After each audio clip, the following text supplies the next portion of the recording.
Solamente voy a leer versículos 8 y 9. Dice: antes, por el contrario, como vieron que me había sido encomendado el evangelio de la incircuncisión, como a Pedro el de la circuncisión, pues el que actuó en Pedro para el apostolado de la circuncisión, actuó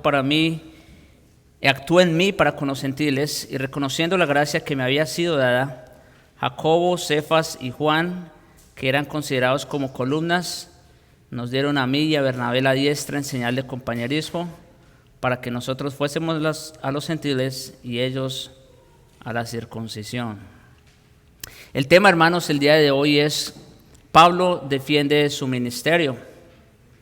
Hace 15 días quedó establecida la autoridad apostólica de Pablo. Yo creo que no debemos tener ya dudas en cuanto a la autoridad de Pablo como apóstol de Jesucristo, ¿verdad? En contra de los judaizantes que estaban socavando su autoridad como apóstol y por ende de su enseñanza. Primero, la forma como lo hizo fue, primero, afirmando que su mensaje no es de hombres ni por hombres, sino que viene por revelación directa de Jesucristo. Esa fue una de las cosas que afirmó. Y para probar esta afirmación, porque una cosa es afirmarlo, ¿verdad?, pero otra cosa es probarlo. Bueno, para probar esa afirmación, mencionó algunos acontecimientos de su vida pasada, en contraste con lo ocurrido en su vida durante y después de su conversión. Trajo pruebas fehacientes, pruebas con hechos, ¿no es cierto?, para demostrar que ciertamente su apostolado no era de hombres ni por hombres, ni su enseñanza. De esta forma, no queda duda que Pablo es apóstol de Jesucristo y por tanto la autoridad de su mensaje no es propia, sino que viene directamente de Jesucristo. Ahora, los versículos 1 al 10 del capítulo 2, que es donde vamos a estar ahorita, Pablo continúa su defensa en contra de la acusación según la cual se había nombrado apóstol a sí mismo y proclamaba un mensaje inventado por el que se diferenciaba por el enseñado por Pedro y los otros apóstoles. O por lo menos esa era la acusación que se le hacía. Con argumentos devastadores, hermanos, Pablo muestra que a pesar de haber recibido su mensaje de forma independiente con respecto a los demás apóstoles, ¿verdad?, porque ya saben, Pablo fue llamado muchísimo después que los otros y de una forma muy particular. Entonces, a pesar de haber recibido su mensaje de una forma independiente con respecto a los otros, predicaba un mensaje idéntico al de ellos. Y este era un hecho que los primeros apóstoles reconocieron de todo corazón, como vamos a ver el día de hoy. ¿Cómo es? Es lo que el Señor ha hecho siempre, ¿no? Cómo Dios, a través de diferentes hombres, en diferentes épocas, de diferentes contextos, etcétera, siempre trae el mismo mensaje. Y eso es lo que vemos aquí. Su evangelio era independiente en términos de revelación, otra vez, porque a él se le reveló en otro tiempo, de otra manera, pero idéntico en términos de contenido. Con el recuento de su viaje más importante a Jerusalén, después de su conversión, no el único, como veremos, Pablo seguramente fue una o dos veces antes de este viaje, para llevar ayuda a los pobres en Jerusalén, pero definitivamente este fue su viaje más importante a Jerusalén después de su conversión.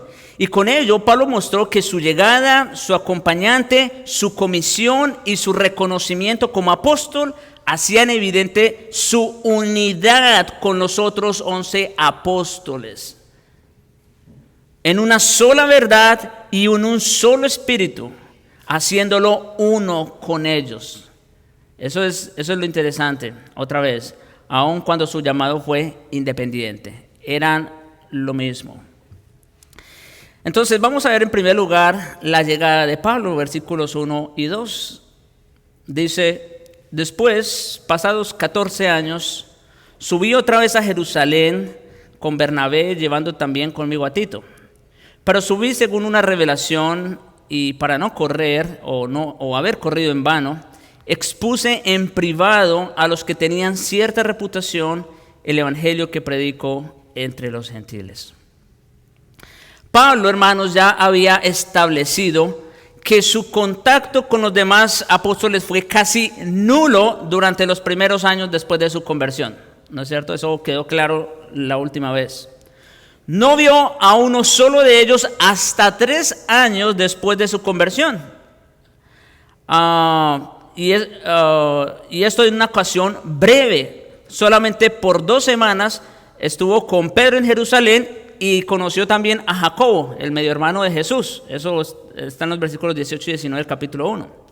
Más adelante fue a Jerusalén por segunda vez y quizá por un tiempo todavía más breve que el primero. El apóstol no se refiere a este viaje aquí porque pues no es relevante para el asunto del apostolado, que es lo que está en discusión ahorita mismo, ¿verdad?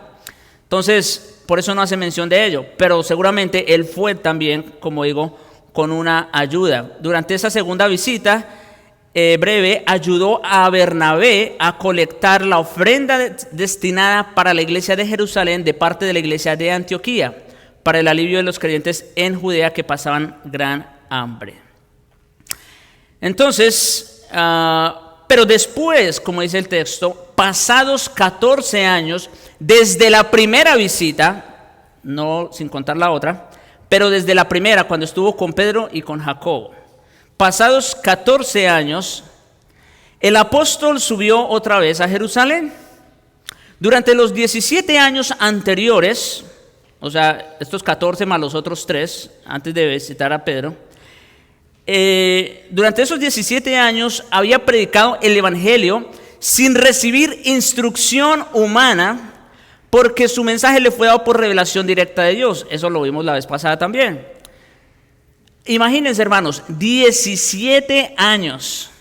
¿Qué instrucción él había recibido de parte de los otros apóstoles o de cualquier hombre? Ninguna, en ese sentido. Y lo interesante, y lo que vamos a ver más adelante, es cómo otra vez el mensaje era idéntico, era el mismo que predicaban los 11. ¿Cómo puede ser eso? Pues solamente por revelación divina.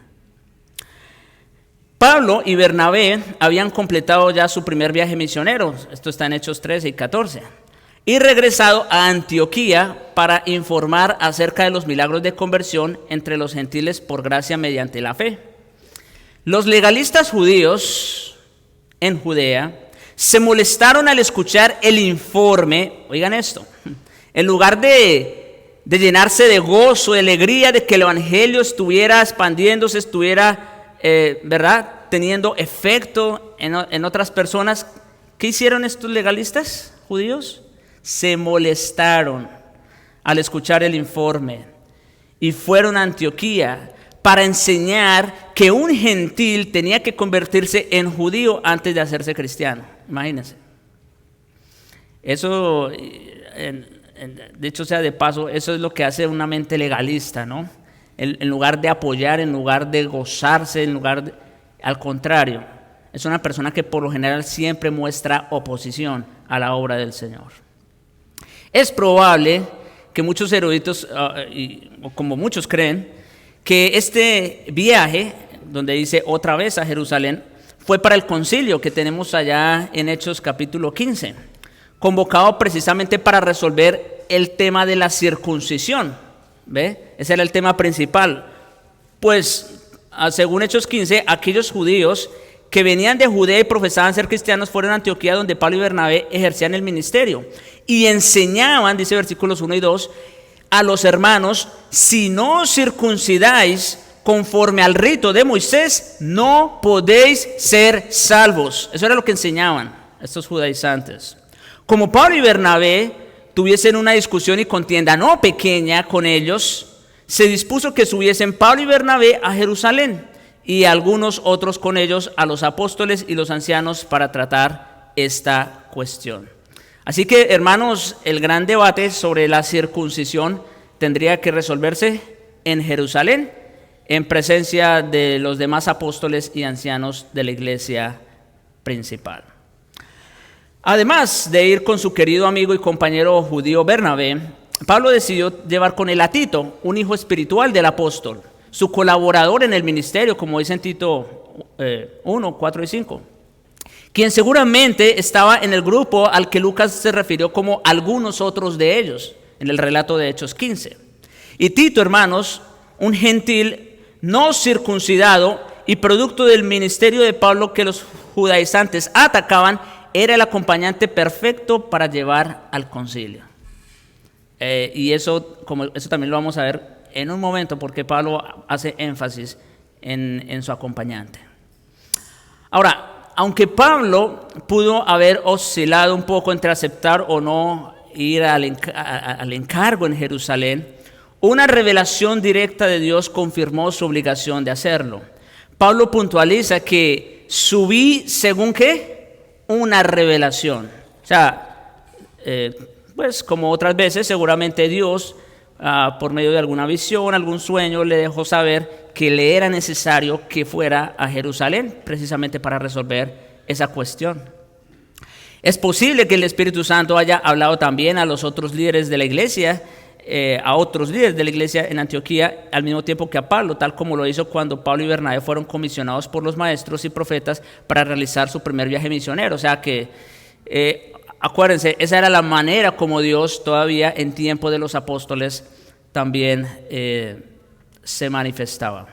De cualquier modo, el asunto, hermanos, se resolvió tan pronto Pablo recibió el mensaje y obedeció la orden divina de ir a Jerusalén, con lo cual también recibió la bendición de Antioquía, quienes confirmaron esa orden. Así que, bueno, tenemos que Pablo se dispone a ir a Jerusalén y que va con la bendición de la iglesia de Antioquía. Y para no correr o haber corrido en vano, dice el texto, al llegar a Jerusalén, Pablo fue directo al grano. Dice nuestro texto: expuse en privado el evangelio que predico entre los gentiles.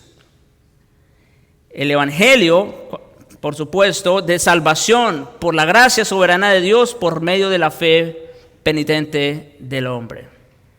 Mis hermanos, este era un evangelio totalmente contrario a la creencia de los judaizantes en obras humanas. Y eso fue cuando llegó Pablo a Jerusalén, eso fue lo primero que procuró, una audiencia privada con los líderes de la iglesia en Jerusalén. Pablo, hermanos, expuso esto primero a los apóstoles y ancianos de la iglesia local, incluidos Pedro, Juan y Jacobo, a quienes menciona el mismo texto. Y luego a toda la iglesia que se congregaba en Jerusalén, compuesta no solo de los apóstoles y ancianos, pero también de los demás miembros y creyentes visitantes de la iglesia de Antioquía. Eso está en Hechos 15:4. Y en completa armonía, esto es importante, en completa armonía con lo que Pedro iba a decir ante el concilio, Pablo y Bernabé declararon, primero en privado y luego en público, que Dios había salvado a los gentiles en todos los lugares donde ellos habían proclamado el evangelio, y que su mensaje y esas conversiones estaban atestiguadas por Dios mismo por medio de señales y maravillas milagrosas. Ustedes saben, hermanos, que la manera como el mensaje de Cristo, el evangelio, se autenticaba en tiempos apostólicos era precisamente a través de señales y prodigios. O sea, hoy día ya no tenemos que esperar eso, porque para empezar ya no hay apóstoles, ¿no es verdad? Ya tenemos la palabra completa. Pero en tiempos de los apóstoles, sí, esa era una forma como se confirmaba o se ratificaba que el mensaje que se estaba predicando venía de parte de Cristo, y que el mensajero también era un enviado del Señor. Y eso ellos tenían suficientes pruebas para mostrarlo. Esa evidencia, hermanos, era concluyente e irrebatible, porque Dios no confirma falsedades. Ustedes recuerdan a Simón el mago,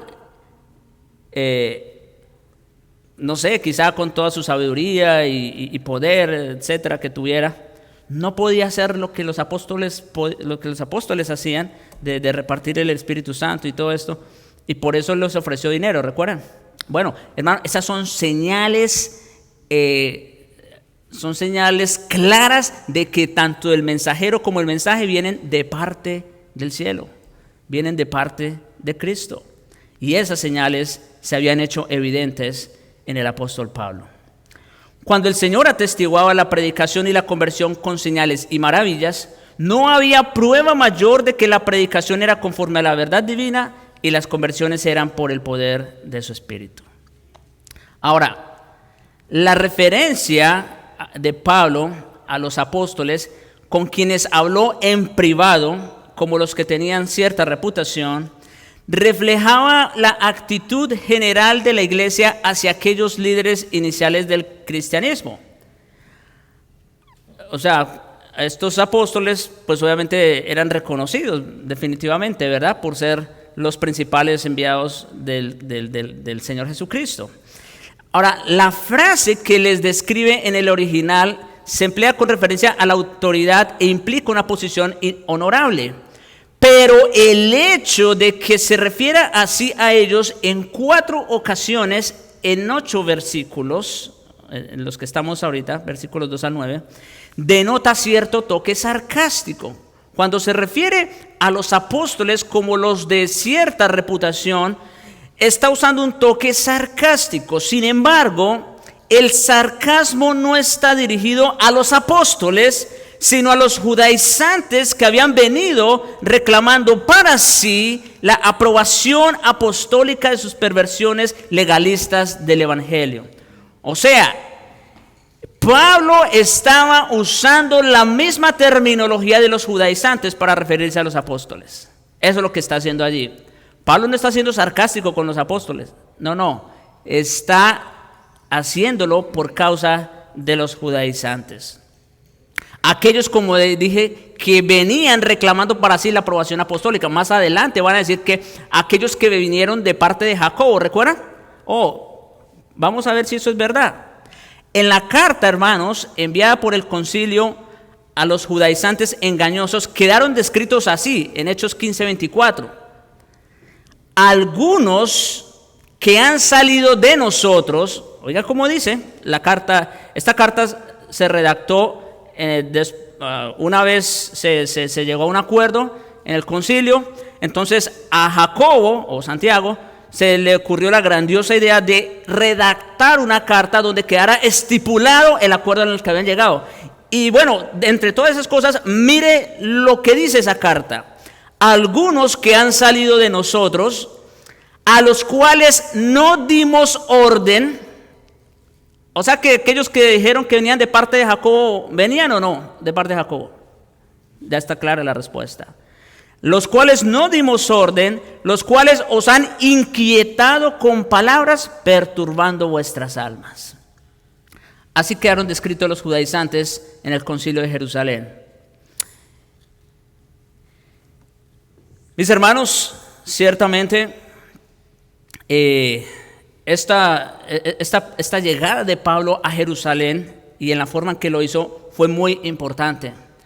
Pablo quería estar seguro antes de dirigirse a la asamblea, porque luego, como vimos, y como está en el relato de Hechos 15, Pablo se dirige también a la asamblea. Pero antes de hacer eso, Pablo quería estar seguro de que estaba en la misma página de los otros apóstoles.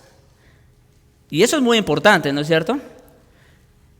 Y por supuesto, y es lo que vamos a ver a continuación, claro que estaban en la misma página. Estaban enseñando la misma doctrina, independientemente de que él haya recibido la revelación mucho después y de una forma muy diferente a como ellos la recibieron. En segundo lugar, hablemos del acompañante. Ya hablamos de la llegada, ahora hablemos del acompañante de Pablo, versículos 3 al 5. Mas ni aun Tito, que estaba conmigo, con todo y ser griego, fue obligado a circuncidarse. Y esto a pesar de los falsos hermanos introducidos a escondidas, que entraban para espiar nuestra libertad que tenemos en Cristo Jesús, para reducirnos a esclavitud, a los cuales ni por un momento accedimos a someternos, para que la verdad del Evangelio permaneciese con vosotros. Hermanos, como evidencia, otra vez, mire, y esto es algo que me encanta del apóstol, lo vimos en Romanos y estamos viéndolo aquí. Cada cosa, cada argumento que Pablo trae, no solo dice las palabras, ¿verdad? No solo lo afirma, sino que trae pruebas. Lo vimos la vez pasada, trajo las pruebas de su autoridad y aquí trae ahora una prueba más de cómo para ser salvo no se necesita el rito de la circuncisión ni nada de eso. Entonces, como evidencia específica de que los apóstoles en Jerusalén estaban de acuerdo con él en un caso que iba a sentar un precedente en la historia de la iglesia, Pablo manifiesta que ni aun Tito, que estaba con él en Jerusalén, con todo y ser griego, fue obligado a circuncidarse. Ahora, cuando dice que no fue obligado a circuncidarse, se está refiriendo a quiénes. ¿Quiénes eran los que, de alguna manera, si tenían la autoridad de hacerlo, podían haberlo obligado a que se circuncidara? Los otros apóstoles. ¿Y qué está diciendo aquí? Que no fue así. Hermanos, es una clara evidencia de que los apóstoles en Jerusalén estaban totalmente de acuerdo con la enseñanza del apóstol Pablo. Tito, un cristiano verdadero, era prueba viva y fehaciente de que la circuncisión y las regulaciones mosaicas no son necesarias para la salvación. El concilio de Jerusalén, hermanos, rehusó acceder a las exigencias de los judaizantes en el sentido de mandar a circuncidar a Tito y a todos los demás creyentes gentiles, al determinar, esto en el versículo 19 de Hechos 15, que no se inquiete a los gentiles que se convierten a Dios. Esa fue la decisión del concilio. No se inquiete a los gentiles que se convierten a Dios. Obviamente en términos de circuncisión. Debe advertirse, hermanos, también que algunos años después Pablo circuncidó a Timoteo. Quizás alguno aquí hubiera podido pensar, pastor, pero yo recuerdo que por allá en Hechos 16, Pablo va con Timoteo a Jerusalén y lo hace circuncidar. Entonces, ¿por qué a Timoteo sí, a Tito no? Bueno, mire cómo dice. Como digo, debe advertirse que algunos años después Pablo circuncidó a Timoteo por causa de los judíos que había en aquellos lugares, específicamente refiriéndose a la región de Galacia, pero lo hizo, esto está en Hechos 16 del 1 al 3, porque todos sabían que su padre era griego y en consecuencia Timoteo era mitad judío, mitad griego.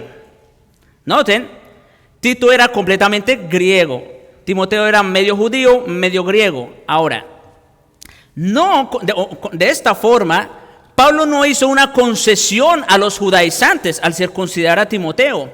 Más bien confirió a Timoteo una identidad que le acercaba a los judíos a quienes habría de dar testimonio en la fe. O sea que Pablo hizo circuncidar a Timoteo no para darle por su lado a los judaizantes, no, sino porque como Timoteo era todavía medio judío, él todavía podía circuncidarse como judío. Aclaro, Timoteo fue circuncidado como judío, no como cristiano. ¿Ve? Pablo hizo circuncidar a Timoteo como judío, no como cristiano. Su circuncisión no tuvo relación alguna con su salvación. Tan solo le permitió tener acceso a las sinagogas judías, de las cuales habría sido excluido sin que cumpliera este requisito. Ustedes saben, hermanos, en otros lugares leemos que Pablo siempre que iba a alguna ciudad, ¿a dónde iba primero? A la sinagoga. Mire, si Pablo no estaba circuncidado, no lo dejaban entrar.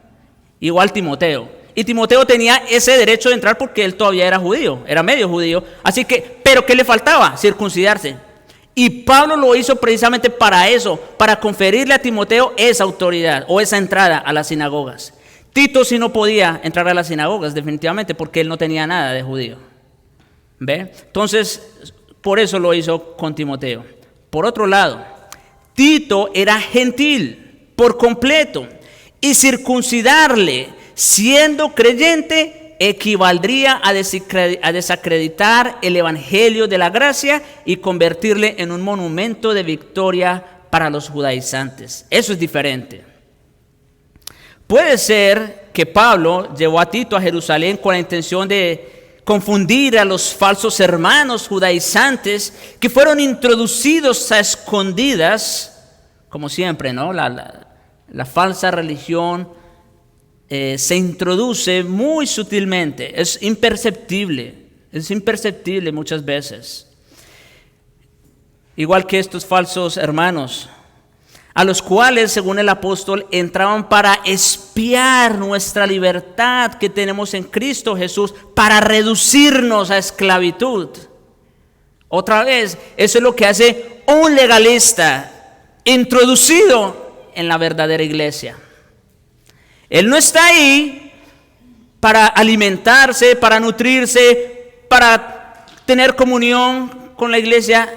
Él está ahí solamente para espiar la libertad que tenemos en Cristo y para reducirnos a esclavitud. En otras palabras, para juzgar a los demás. Eso es lo que hace un legalista en una iglesia. Pablo tenía plena confianza en los resultados del Concilio de Jerusalén y sabía que al final de todo tendría a su disposición un acompañante que sería la prueba personal de que su evangelio de gracia, aparte de la ley, era válido. Tenía la confianza de que a Tito se le permitiría salir de Jerusalén tal como había entrado, incircunciso y con la bendición plena de los apóstoles y ancianos. Y así fue. Así fue. Tito no fue obligado a circuncidarse. Además, si los creyentes gentiles no eran obligados a circuncidarse en Jerusalén, que era el centro operativo, vamos a decir, de la mayor parte de los apóstoles, ¿cómo se les podría exigir que fueran circuncidados en sus propios lugares de origen, como pretendían los judaizantes en Galacia?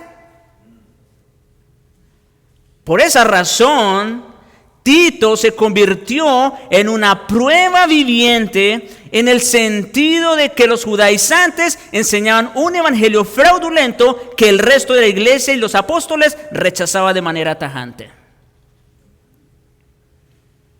Pero además, dice Pablo, ni por un momento accedimos a someternos al yugo legalista de los judaizantes, para que la verdad del evangelio permaneciese con vosotros.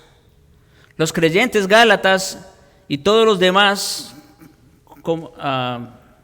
vuelvo y leo la idea porque leí mal. Pablo dice a los demás, además, ni por un momento accedimos a someternos al yugo legalista de los judaizantes para que la verdad del evangelio permaneciese con vosotros, los gálatas y todos los demás, como lo que es una verdad sin tacha y sin adulteración. O sea, lo que Pablo está diciendo es permitirles a estas personas, a estos falsos hermanos, que hagan de las suyas dentro de la iglesia, es permitir que la verdad del evangelio se adultere y en últimas se falsifique. Y por eso Pablo dice, ni por un momento accedimos a someternos a ello. Aquí, permanecer, viene de la traducción diameno y se refiere a una condición permanente. Como dice, para que la verdad del evangelio permaneciese con vosotros, ¿verdad? En cuanto a metodología ministerial y cuestiones sin trascendencia espiritual, Pablo no tenía ningún problema con asumir la postura que a todos me he hecho de todos para de todos modos salvar a algunos. En eso no había problema. Ahora, en asuntos doctrinales y sobre todo en lo relacionado al corazón mismo del evangelio, que es lo que estaba siendo atacado en las iglesias de Galacia, el apóstol siempre fue intransigente. Él estaba dispuesto a hacer concesiones considerables para acomodarse a cristianos débiles, pero no se dio un solo milímetro de verdad para acomodar el mensaje al gusto de los cristianos falsos. Y ahí también, hermanos, debemos estar nosotros pendientes de cuando es un asunto de debilidad o de cuando es un asunto de falsedad. E identificar esto es muy importante para que sepamos también cómo reaccionar al respecto. Porque si se trata de una simple debilidad, pues debemos ser considerados con el hermano. Pero si se trata de una falsedad, entonces debemos ser tajantes. Los líderes de la iglesia en Jerusalén estuvieron de todo corazón de acuerdo con el evangelio de Pablo, tal como lo indicaron sus declaraciones en el concilio. Ya vimos la llegada de Pablo, cómo lo hizo, cómo procuró una audiencia privada con los apóstoles para presentarles el evangelio que él enseñaba a los gentiles. Ya vimos el acompañante de Pablo como una prueba de que los apóstoles estaban de acuerdo con el mensaje que Pablo predicaba. Y ahora veamos en tercer lugar la comisión de Pablo, versículos 6 al 8. Pero de los que tenían reputación de ser algo, lo que hayan sido en otro tiempo, nada me importa. Dios no hace acepción de personas. A mí pues los de reputación nada nuevo me comunicaron. Antes, por el contrario, como vieron que me había sido encomendado el evangelio de la incircuncisión, como a Pedro el de la circuncisión, pues el que actuó en Pedro para el apostolado de circuncisión, actuó también en mí para con los gentiles. De nuevo, hermanos, Pablo se refiere a los demás apóstoles como los que tenían reputación de ser algo. Al parecer, era una frase favorita de los judaizantes, otra vez, y por eso Pablo la trae aquí. Recuerden, hermanos, Pablo está defendiendo su ministerio, Pablo está defendiendo su apostolado en contra de las falsas acusaciones de los judaizantes, y por eso está usando esta terminología. Es como cuando en Corinto también lo hacen hablar con locura, ustedes recuerdan, ¿verdad? Bueno, aquí básicamente está ocurriendo lo mismo. Al parecer, como digo, era una frase que usaban los judaizantes para referirse a los otros apóstoles. Pablo no fue despectivo, dicho sea de paso, al decir acerca de estos hombres piadosos, lo que hayan sido en otro tiempo nada me importa. No. Lo cierto es que les tenía respeto, porque de otro modo no habría procurado una audiencia privada con ellos y tampoco habría buscado su confirmación pública para que la gente supiera que él no corría en vano. Así que él no está hablando despectivamente de los que tienen reputación de ser algo. No.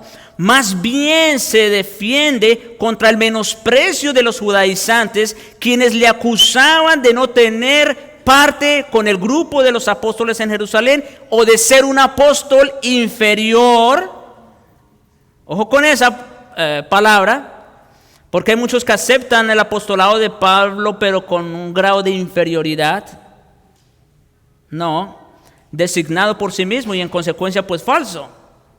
Aquí se propone mostrar que si esos 11 hombres hayan sido designados, que así esos hombres hayan sido designados como apóstoles por Jesucristo mismo, Él también lo era, aunque no de la misma forma. De hecho, diría yo, de una mejor forma, porque los otros estuvieron 3 años con el Cristo encarnado. Pablo estuvo 3 años con el Cristo resucitado. Pablo no necesitaba entonces la aprobación de ellos, sino su propia confianza en Dios y en Cristo quien lo llamó. Tampoco necesitaba su confirmación para convencerse a sí mismo. Por eso, nada importa lo que hayan sido ellos para el ministerio de Pablo, nada importa en el sentido de que ellos no tuvieron nada que ver con el llamamiento y personal que Dios le hizo a su vida personal. Puede ser, hermanos, entonces, que los judaizantes trataron de restar importancia a Pablo con el argumento de que los 12 habían estado con Jesús durante su ministerio en la tierra. Ya lo dije hace un momento, ¿verdad?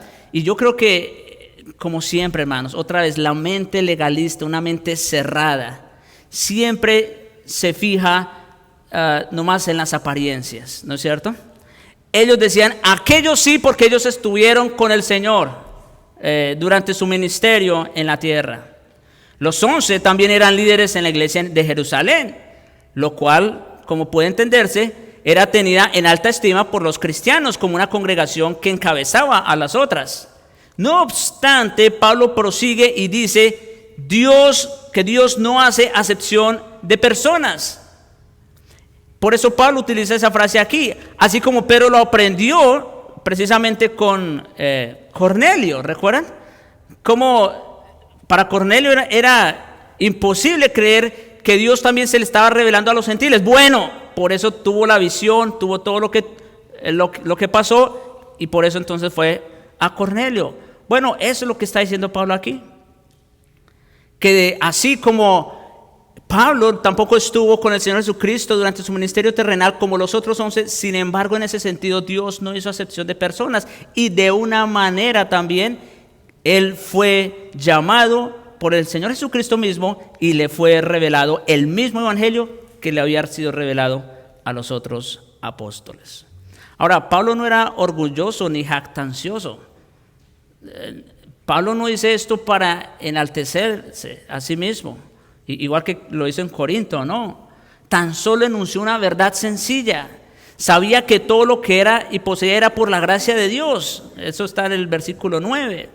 Reconoció que él era el primero de los pecadores, 1 Timoteo 1:15, y el más pequeño de los apóstoles, que no era digno de ser llamado apóstol porque persiguió la iglesia de Dios, como dice en 1 Corintios 15:9. Sin embargo, bajo la gracia de Dios, era igual a todos los demás creyentes, y en su llamado fue igual a todos los demás apóstoles. Como afirma en 2 Corintios 11:5, pienso que en nada he sido inferior a aquellos grandes apóstoles. Yo no sé cómo le hacen los que hablan de los 12 más Pablo, porque ahí ya están poniendo a Pablo abajo de los 12. ¿Y qué dice Pablo? En nada he sido inferior a los demás apóstoles. A fin de cuentas, Pablo fue vindicado y los judaizantes fueron denunciados cuando Pablo llevó a Tito a Jerusalén y expuso su evangelio a estos hombres de reputación. Los apóstoles, hermanos, afirmaron que el evangelio de Pablo, o afirmaron más bien, estuvieron de acuerdo con el evangelio de Pablo sin añadirle absolutamente una sola cosa. Como dice en el versículo 6, los de reputación no contribuyeron en algo, ni nada nuevo me comunicaron. Se está refiriendo a que estos apóstoles no le aportaron nada a su doctrina, no le aportaron nada a su mensaje, que lo que él había recibido lo había recibido directamente de Jesucristo, como ya lo dijo como lo vimos la vez pasada. Sin embargo, hermanos, otra vez su conocimiento y entendimiento del evangelio y su autoridad para predicarla era la misma que la de los otros apóstoles. Ahora bien, el apóstol no buscó vindicación porque dudara de la validez de su predicación. Pablo no fue a Jerusalén para confirmar si el evangelio que él estaba predicando era el verdadero, o para confirmar su ministerio como apóstol de Jesucristo. No fue para eso. Fue a Jerusalén para probar que el evangelio que él predicaba era idéntico al predicado por los otros apóstoles, y que así lo haya recibido, aparte, le fue revelado de manera directa por el Señor Jesús. Pero él no se tenía que demostrar nada a sí mismo. El Señor ya lo había llamado, imagínense, había estado con él todo este tiempo.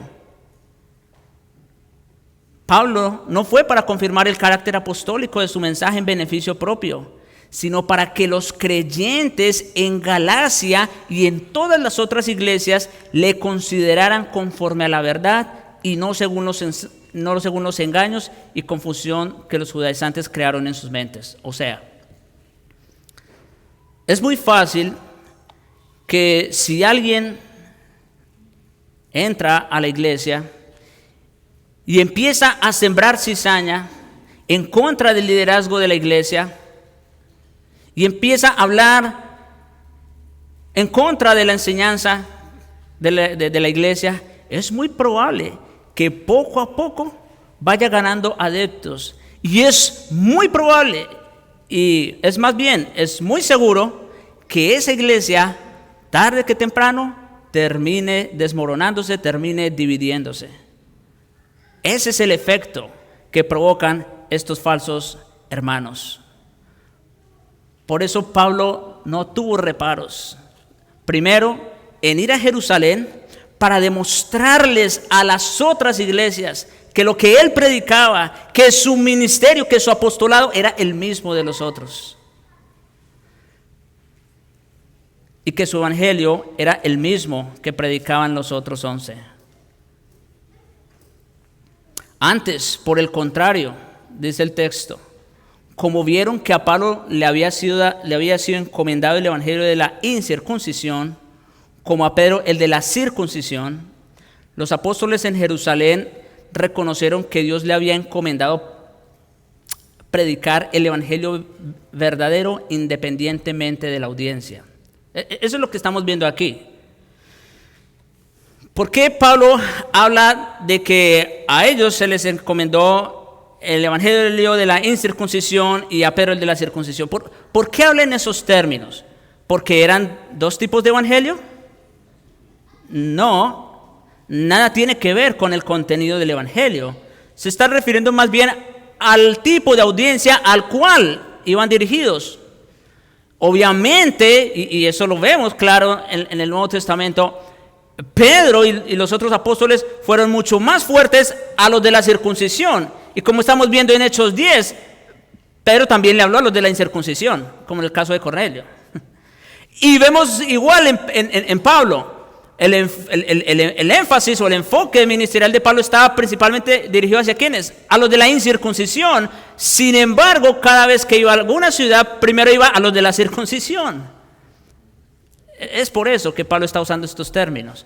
Porque también esa es la otra. Muchos dicen, bueno, sí, Pablo es el apóstol a los gentiles, porque también en Romanos habla o usa esa expresión.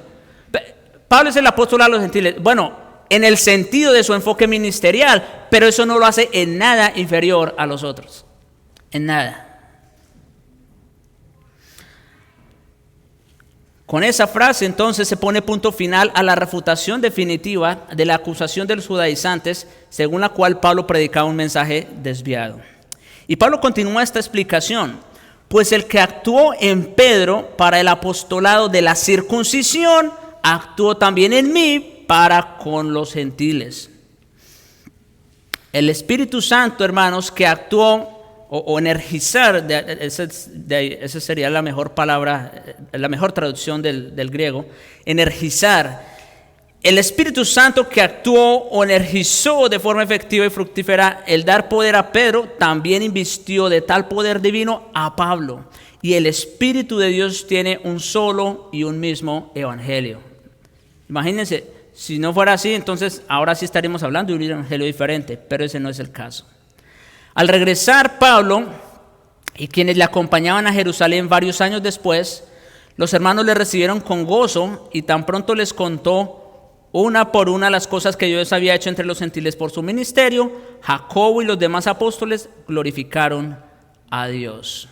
Así que, mis hermanos, definitivamente estamos aquí aprendiendo que, por un lado, los apóstoles no tuvieron ningún reparo en reconocer y en aceptar a Pablo como apóstol de Jesucristo y en ratificar, reconocer que su mensaje también era el mismo que ellos enseñaban. Y esto nos lleva a nuestro cuarto y último encabezado: reconocimiento de Pablo como apóstol de Jesucristo.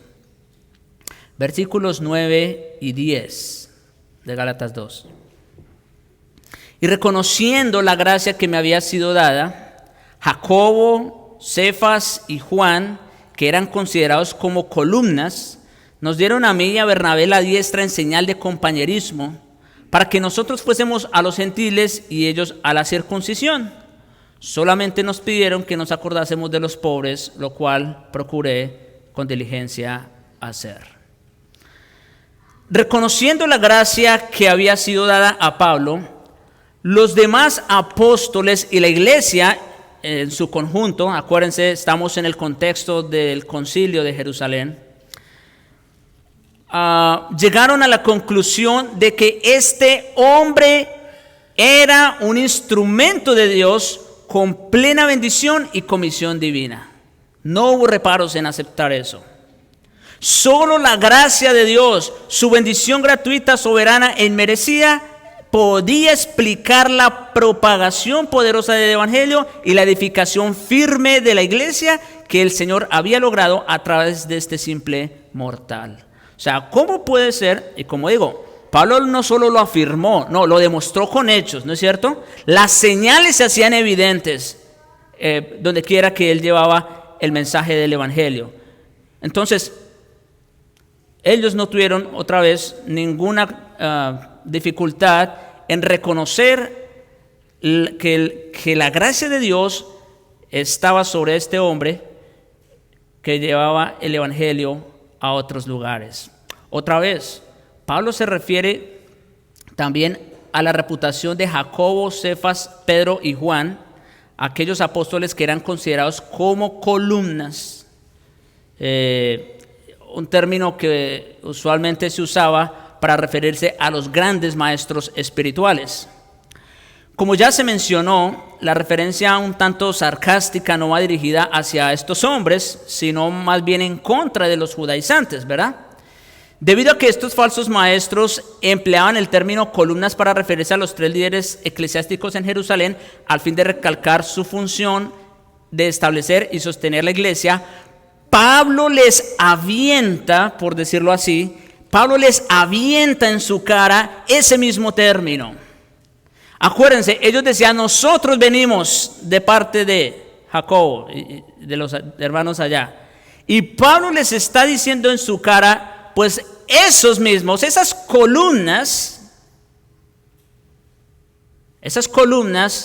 reconocieron mi apostolado. Esas columnas reconocieron que el mensaje que yo predico es el mismo de ellos. Les demuestra a ellos y a los creyentes gálatas que trataban de poner en su contra que él estaba en perfecta armonía doctrinal con esas 3 columnas y con todos los demás apóstoles y ancianos de Jerusalén. Wow, o sea, hermanos, ya con estas pruebas, imagínense, ¿no es cierto? Pero no solo estaba en armonía doctrinal con ellos, también estaba en plena armonía personal.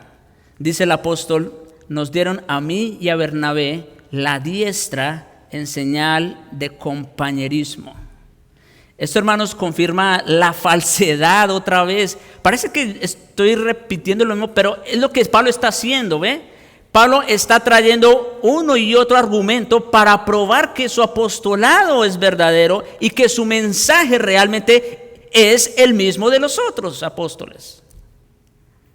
Esto, hermanos, confirma la falsedad de los alegatos de los judaizantes con respecto al apostolado de Pablo. En el cercano oriente, dar la diestra equivalía a hacer un voto solemne de amistad y era una señal de compañerismo o camaradería. Eso era. Las columnas entonces en Jerusalén reconocieron a Pablo no solo como un predicador y maestro verdadero del Evangelio, sino también como un colega y socio amado en el servicio a Cristo.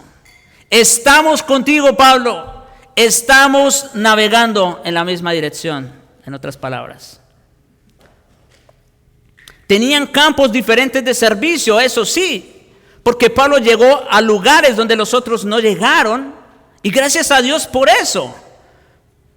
Pero el Evangelio era el mismo. Y ya que Pablo y Bernabé dirigieron su ministerio, especialmente a los gentiles, mientras que los de Jerusalén se quedaron dirigieron su ministerio específicamente a los de la circuncisión. Pero siempre proclamaron el mismo evangelio y siempre sirvieron al mismo Señor en el poder de su Espíritu. Este acto de afirmación, el dar la diestra, hermanos, tanto de Pablo como de su mensaje, fue un golpe fatal para los judaizantes. De hecho, el apostolado de Pablo a los gentiles fue reconocido como el equivalente del apostolado de Pedro a los judíos. Así que, hermanos, ahí tenemos, imagínense, a 13 de las epístolas del apóstol de Pablo. Y quiero citar, no son palabras de alguien, pero quiero traer esta acotación también, que yo creo que nos va a ayudar mucho a entender el por qué Pablo está escribiendo esta carta a los Gálatas. Hermanos, como Lucas explica, el Concilio de Jerusalén no solo reivindicó el mensaje de Pablo sobre la gracia aparte de la ley, sino que le encomendaron la responsabilidad primordial de informar sobre esta decisión a las iglesias en Antioquía, Siria y Cilicia, áreas donde su trabajo era objeto de críticas por parte de los judaizantes. ¿Oyeron eso? O sea, una vez se llega a la decisión en el concilio de que a los gentiles no debe inquietárseles en temas de circuncisión, en temas de ley, ¿verdad? Una vez se toma la decisión, una vez se escribe o se redacta la carta, de la cual se menciona hace un momento, ¿verdad? Le encomendaron a Pablo la responsabilidad de informar sobre esta decisión a muchas otras iglesias. Imagínense, Pablo, en otras palabras, iba a ser el vocero de lo que se había decidido en Jerusalén. Eso está en Hechos 15, versículos 22 al 24. Sin embargo, aquí viene el punto. El hecho de que Pablo escribió Gálatas algunos años después del concilio de Jerusalén muestra que la decisión y la declaración oficial de ese concilio no habían detenido a los judaizantes en la predicación de sus doctrinas falsas y en su afirmación de contar con la aprobación apostólica de los que tenían cierta reputación.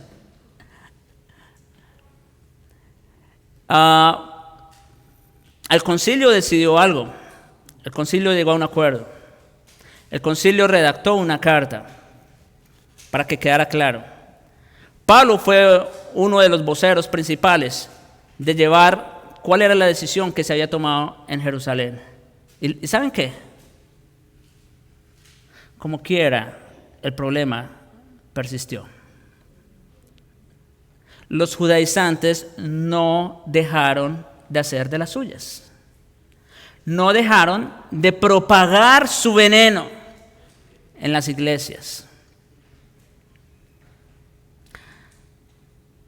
Según ellos, era obvio que Pablo carecía de cierta reputación porque dijeron a los creyentes en Galacia que su evangelio estaba en conflicto con el de ellos y el de los apóstoles, imagínense. Por eso, mis hermanos, la urgente necesidad de escribir esta epístola a unas iglesias que todavía estaban siendo objeto del engaño y ataque de los judaizantes. Esto se escribe después del Concilio de Jerusalén.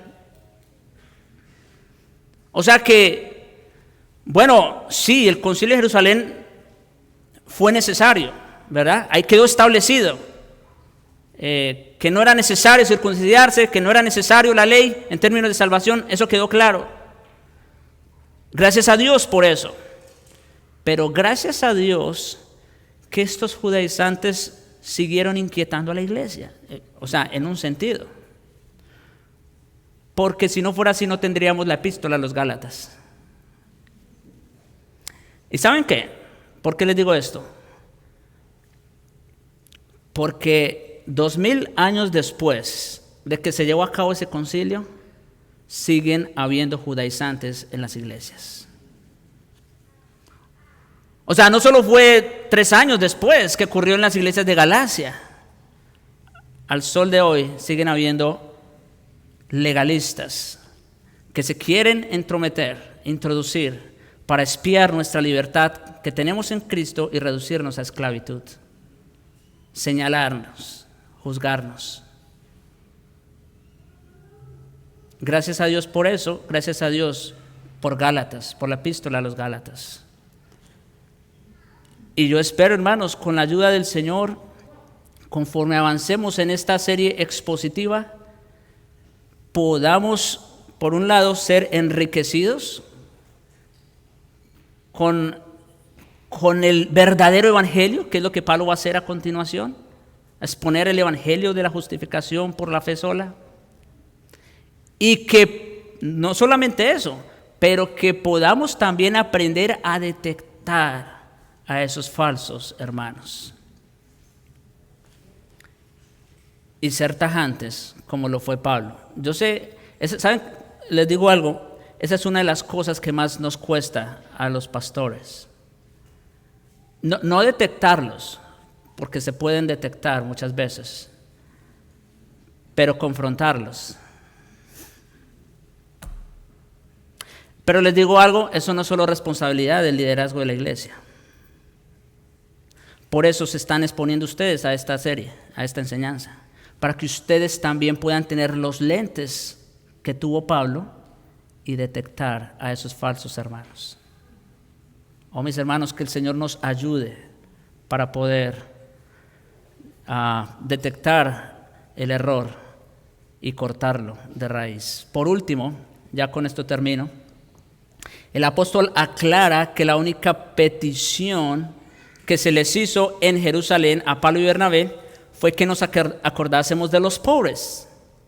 La petición no era doctrinal, si se dan cuenta, sino práctica, ¿verdad? Una acotación para no olvidar las necesidades especiales de los creyentes en Judea, específicamente en Jerusalén. Hermanos, y esto porque aún antes de la gran hambruna que azotó la región, la iglesia de Jerusalén enfrentó el grave problema de alimentar y cuidar a sus miembros. Tenía cientos y quizás miles de creyentes que se habían convertido mientras visitaban la ciudad, como por ejemplo ocurrió en el Pentecostés, ¿verdad? Dice que muchos vinieron de otras regiones, se convirtieron y seguramente muchos se quedaron allí. Algunos regresaron a sus lugares de origen, pero seguramente otros se quedaron allí. Y algunos que tenían recursos, pocos, pues al poco tiempo descubrieron que ya no tenían nada o que les resultaba difícil hallar empleo.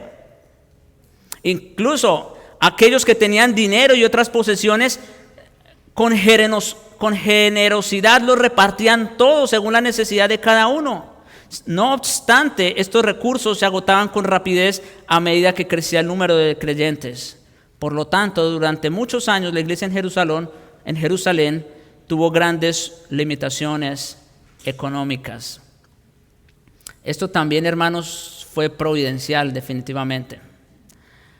Por eso Pablo, como dice allí, procuró con diligencia hacer todo lo que pudo para atender a la petición de Jacobo, Pedro y Juan, como lo demostraron sus múltiples y constantes recaudaciones. Ustedes pueden ver en algunas de sus cartas Pablo haciendo referencia, ¿no?, a la ofrenda para los hermanos, para los pobres en Jerusalén. Pablo fue diligente en cumplir con esa única petición que se le pidió en esa visita a Jerusalén.